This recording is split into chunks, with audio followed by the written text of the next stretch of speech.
Assalamualaikum warahmatullahi wabarakatuh. Selamat pagi anak-anakku semuanya, kelas 11.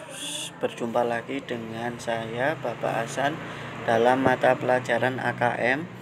Kali ini pertemuannya kita akan membahas soal AKM yang kemarin diujikan.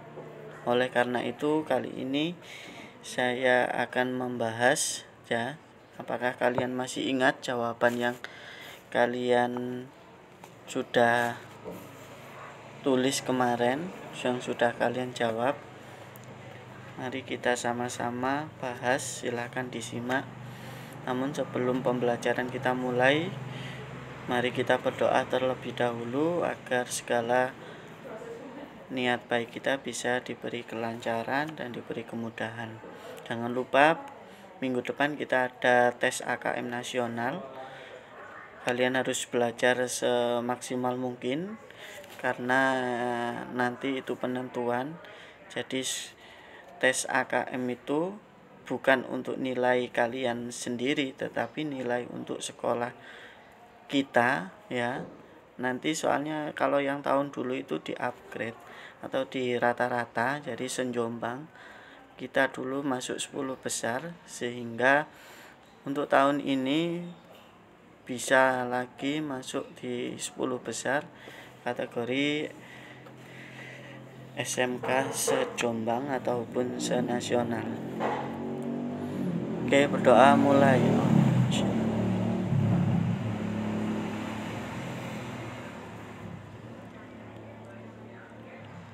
Berdoa selesai.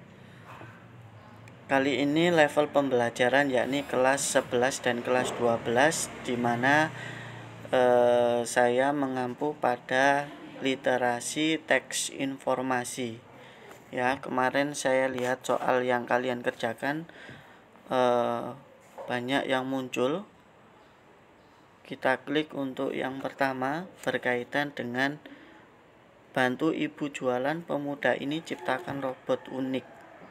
Ini tentunya berkaitan dengan teks literasi, bentuknya informasi. Jadi kalian harus menentukan informasi apa yang ada pada suatu bacaan tersebut. Ya, langsung saja. Ini judulnya, bantu ibu jualan, pemuda ini ciptakan robot unik. Setelah kamu membaca soalnya setelah kamu membaca wacana tersebut, bukti yang menunjukkan bahwa Agung sangat menyayangi ibunya adalah: A. Agung belajar dengan baik cara membuat robot di sekolah. B. Agung sangat antusias mempelajari usaha berjualan telur dadar mini.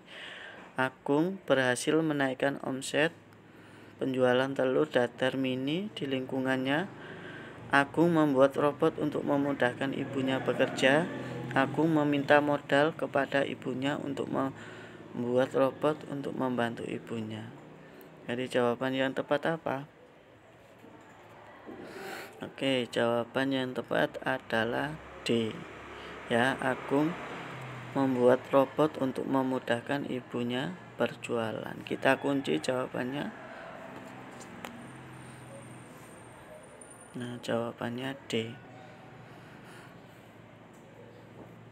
Selanjutnya untuk pilihan ganda kompleks nomor kedua, judulnya keuntungan apa yang didapat dari penggunaan tenaga surya. Kemarin keluar apa enggak? Ini soalnya keluar ya. Oke, langsung kita ke pernyataan. Pernyataan manakah yang menjelaskan mengapa energi surya disebut energi hijau? Kamu dapat memilih beberapa jawaban. Jadi kalau kalian menjumpai soal seperti ini, kalian boleh memilih lebih dari satu jawaban. Yang penting sesuai pada bacaan yang ada. A. Energi surya melepas substansi yang tidak berbahaya atau suara ke atmosfer. B. Energi surya berbiaya ekonomis. C. Energi surya tidak memancarkan polutan apapun ke atmosfer pada saat memproduksi atau mengkonsumsinya. Dan yang terakhir, energi surya bekerja di mana saja. Jawaban yang tepat yakni A dan E ya. Lanjut soal ketiga, pembangkit listrik tenaga Bayu. Nah, ini yang keluar kemarin. Masih ingat jawabannya? Pembangkit listrik tenaga Bayu. Langsung kita ke soal. Berdasarkan teks, manakah pernyataan berikut ini yang benar tentang listrik tenaga angin? Ya, pernyataan yang sesuai pada paragraf, pada suatu informasi di atas. Jawabannya apa? Yakni B. Pada kincir angin, energi angin digunakan untuk memutar peralatan mekanik untuk melakukan kerja fisik. Nah, ini gunanya dari kincir angin ya. Ada turbinnya, ada generator, transformer, distribution, dan tentunya ada angin yang menghembusnya. Nah, jawabannya B. Jadi kincir angin ini digunakan untuk memutar peralatan mekanik untuk melakukan kerja fisik. Selanjutnya, pembangkit listrik tenaga Bayu. Nah, ini masih sama soalnya, gambarnya juga sama, bacaannya juga sama.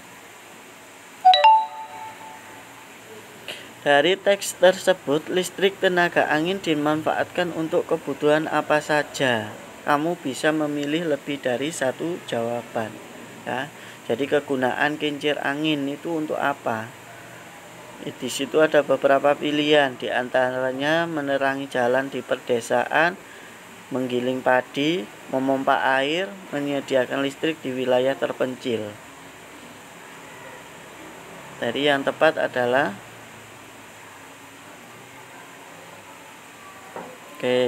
jadi bisa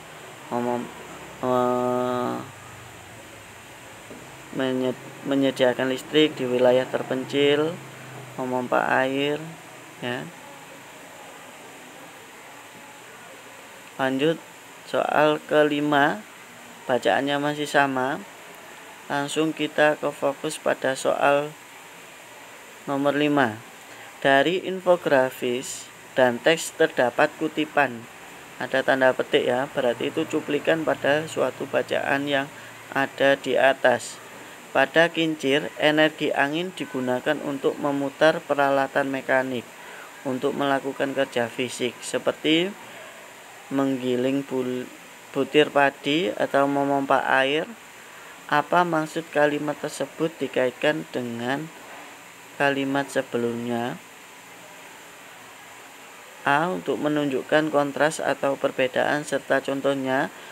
B. Untuk membandingkan kualitas teknologi. C. Untuk menyampaikan manfaat kincir angin. D. Untuk menunjukkan keistimewaan yang dimiliki oleh teknologi lain. Jawaban yang tepat adalah jawabannya A. Untuk menunjukkan kontras atau perbedaan serta contohnya.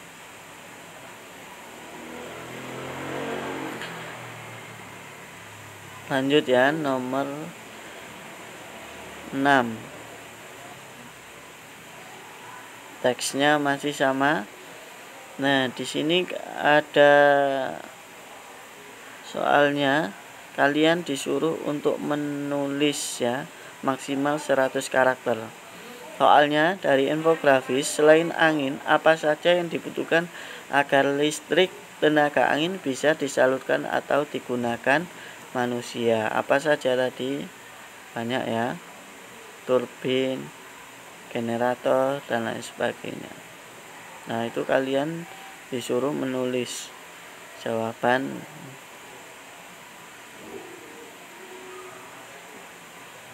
Lanjut nomor 7. Bacalah kutipan Peraturan Presiden Republik Indonesia nomor 90 tahun 2019 tentang Badan Pelindung Pekerja Migran berikut inilah di situ. Ini kemarin keluar ya soal ini. Langsung ke soal, manakah pernyataan yang termasuk dalam definisi pekerjaan migran? Kamu bisa memilih beberapa jawaban. Jawabannya yakni E. Warga Indonesia yang akan menerima upah di luar wilayah Indonesia.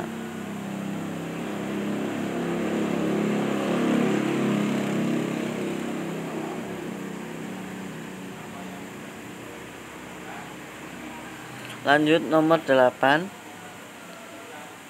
Di situ ada bacaan pengertian berkaitan dengan gratifikasi. Definisi gravitasi kalian bisa baca sendiri ya. Selanjutnya soalnya bacalah artikel dari elemen gratifikasi di atas dengan teliti. Berikut ini yang mengatur ketentuan gratifikasi adalah, yakni jawabannya apa? A. Undang-Undang Nomor 30 Tahun 2000 Pasal 12B dan 12C. Itu ada pada teks paragraf ke berapa?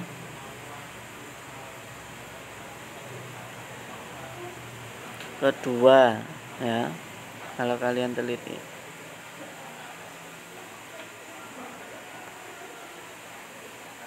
Lanjut nomor 9. Bacaannya masih sama, berkaitan dengan gratifikasi.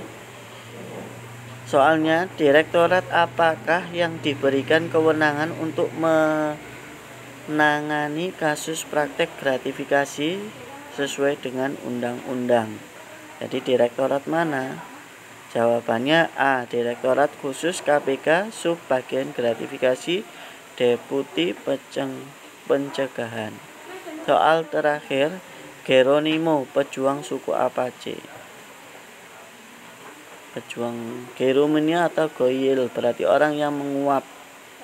Sekaligus suku Apache, dia itu orang pejuang suku Apache. Apa yang menjadi penyebab kematian Geronimo menurut cerita biografi tersebut? Jadi ini singkat, biografi singkat terkait Geronimo atau Goyle, yakni seorang pejuang suku Apache pada zaman dahulu ya. Soalnya apa yang menjadi penyebab kematian Geronimo menurut cerita biografi tersebut? Jawabannya apa? Yakni C. Kecelakaan saat berkuda dan derita sakit. Oke, cukup pembahasan soal ini tadi ya, 10 soal. Next, pertemuan selanjutnya kita akan bahas lagi. Semoga bermanfaat. Saya akhiri, wassalamualaikum warahmatullahi wabarakatuh.